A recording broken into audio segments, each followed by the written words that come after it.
এটা পথে জীয়াতু ভুগাইছে একাংশ লোকক দিনৰ পোহৰতো ওলাবলৈ ভয় কৰে লোকসকলে কিয় এই পৰিবেশ শুনক একাংশ লোকে সংবাদ মাধ্যমৰ জৰিয়তে কিদৰে খুব উজাৰিলে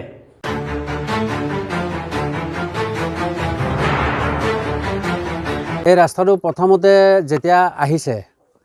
আমাৰ ৰাইজৰ পৰা এই দুজন ৱাৰ্ড মেম্বাৰ আছিলে এজন হৈছে গালিব আহমেদ এজন হৈছে সাবিৰ হুছেইন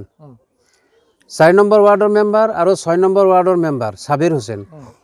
তেওঁলোকে আমাৰ এই ৰাইজৰ পৰা অলপ টকা কালেকশ্যন কৰিছে 40,000 টকা কালেকশ্যন কৰিছে যা এই ৰাস্তাটো আপোনালোকৰ ৰাস্তাটো নিৰ্মাণ কৰি দিম এটা বৰ্তমান আমাৰ অলপ টকা লাগে আপোনালোকক ৰাস্তা লাগে নে নালাগে হে বুলি কৈ টকা 40,000 কালেকশ্যন কৰিলে কালেকশ্যন কৰি ৰাস্তা কাম অলপ কৰিলে এইটো আপোনাৰ 9,95,000 টকাৰ ৰাস্তা কিন্তু আজিলৈকে ৰাস্তাটো কমপ্লিট নকৰিলে আধৰুৱাকৈ 1 লাখ টকাৰ কাম কৰা নাই ইয়াত 1 লাখ টকাৰ কাম নকৰাকৈ ডিমৰগুৰিৰ আপোনাৰ ইঞ্জিনিয়াৰ এজন আহি মাপজোখ কৰিছে Afazuddin house to Mainul house ইমানলৈকে মাপজোখ কৰি তেওঁলোকে কামটো সম্পূৰ্ণ নকৰাকৈ টকাখিনি আত্মসাৎ কৰি এতিয়া ৰাইজৰ এনেকুৱা অৱস্থা ল'ৰা ছোৱালী স্কুল যাব নোৱাৰে বুঢ়া মানুহ বেমাৰী মানুহ ৰাস্তা দি যাব নোৱাৰে এই পাহাৰীয়া মাটি অলপ আনি পেলাই দিয়াত এতিয়া ৰাইজৰ বহুত অসুবিধা হৈছে আমি চলাচল কৰিবলৈ অসুবিধা হৈছে গতিকে এতিয়া আমাৰ এইটো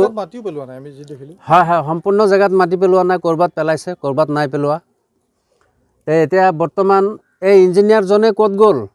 এই ৱাৰ্ড মেম্বাৰ ক'ত গ'ল আমি তেওঁলোকক কোনো খা খবৰ নাপাওঁ গতিকে আপোনালোকৰ জৰিয়তে আমাৰ ৰূপক শৰ্মা দেৱক মই অনুৰোধ জনাইছোঁ যাতে এই ৰাস্তাটো অলপ দেখা শুনা কৰি যাতে তেওঁ তততালাচ কৰি ৰাস্তাটো আমাক কৰি দিয়ে ৰূপক শৰ্মা দেৱক আমি অনুৰোধ জনাইছোঁ ৰাজহুৱাভাৱে এইটো কাৰ কাৰ্যকালত হৈছিলে এইটো এমএলএ কোন আছিল এমএলএ তেতিয়া ৰূপক শৰ্মা দেৱে আছিলে তেখেত মানে অহা নাছিল যদিও ৰাস্তাটো পঞ্চায়তৰ থ্ৰু দি হৈছিল গতিকে ৰাস্তাটো সম্পূৰ্ণ নোহোৱাত ৰূপক শৰ্মা দেৱক আমি মানে অনুৰোধ জনাইছোঁ যাতে তেওঁলোকৰ কোনোবা লিডাৰশ্বিপ মানুহক দি অলপ তত্ত্বতলাচ কৰি যদি ৰাস্তাটো বনাই দিয়ে মানে আমাৰ মানুহখিনিৰ বহুত ভাল হ'ব হা এই আমাৰ মানে অনুৰোধ আছিলে ছাৰৰ তাত এই আমি এতিয়া আজি ভাল কালি বেয়া ইমান বেমাৰ হয় এনেকুৱা বোকা যাব নোৱাৰোঁ পৰি যাম বুজিছে আৰু ল'ৰা ছোৱালী স্কুলত যাব লাগে সেয়াও যাব নোৱাৰে এনেকুৱা বোকা দি কেনেকৈ যাব অনুৰোধ জনাইছোঁ অলপ ভালকৈ ৰাস্তাটো কৰি দিয়ক আমি ৰাইজে চবেই মিলি তেওঁক 40,000 টকা দিছোঁ উঠাই পেলাই যে তেওঁ ৰাস্তাটো আহিলে আমাক আকৌ টকাটো ৰিটাৰ্ণ দিব আমাৰ টকাটোও খালে ৰাস্তাৰ টকাও খালে তেওঁ আৰু ৰাস্তাও নবনালে আজি এইটো অৱস্থাত আমি এটা ডেলিভাৰী কেছ কান্ধত কৰি লৈ যাব লাগে এটা ৰিস্কও নাই এইটো অৱস্থাত চলি আছে ৰাস্তা ঘৰলৈকে বুলি চেংচন কৰা হৈছিলে ইয়াতে আছিলে আপোনাৰ সাদ্দাম হুছেইন এনে গালিব উৰুফে সাদ্দাম আৰু সাবিৰ হুছেইন এই দুইজনে আমাক ৰাইজৰ লগত কথা পাতিলে যে এনেকৈ কথা ৰাস্তাটো আমি চেংচন কৰাই আনিব পাৰিম তো আপোনালোকে ৰাইজে আমাক অলপ আনিছমানিৰ কাৰণে টকা এটা আগত জমা দিব লাগে এতিয়া ৰাইজে 12,000 টকামান উঠালে মই নিজে 8,000 টকা দিলোঁ দি পেলাই 20,000 টকা দিলোঁ কৈছে যে প্ৰথম কিস্তি মাটি পেলোৱাৰ পিছত যিটো পইচা ওলাব তাৰ পৰা আমি ৰাইজৰ টকাটো ঘূৰাই দিম তেনেকৈ কৈ পেলাই আমাৰ পৰা কৰিলে কৰাৰ পিছতে মানে তেওঁলোকে মাটি এই মাটি আনিলে এইফালেদি ৰাস্তা এটা ওলাই দিম বুলি কৈছিলোঁ আমি দিছিলোঁ যদি সেইটো তেনেকৈ মাটি নেপেলাই সিহঁতে কি কৰিলে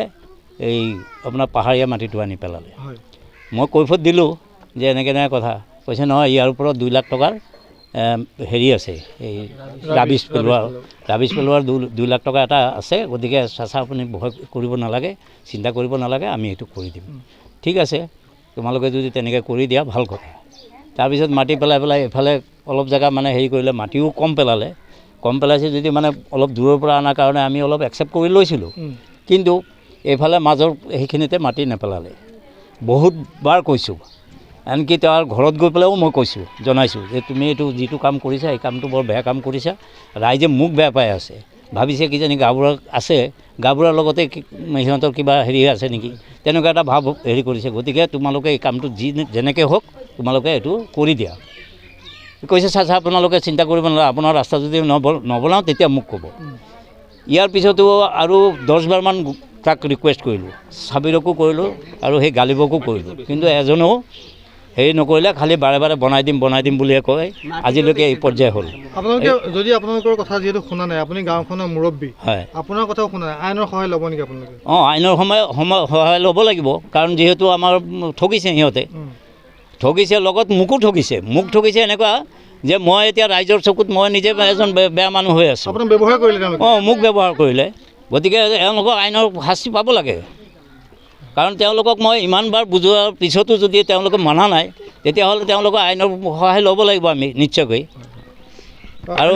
এই জেগাডোখৰ এনেকুৱা অলপ বৰষুণ দিলে বানপানী হৈ যায় আৰু মানুহ যাবই নোৱাৰে ল'ৰা ছোৱালী স্কুলত যাব নোৱাৰে চব গৃহবন্দী হৈ যায় গতিকে এই বহুত জৰুৰী ৰাস্তা এইটো বহুত দৰকাৰী ৰাস্তাটোৱে তেওঁলোকে এনেকুৱা কৰি দিলে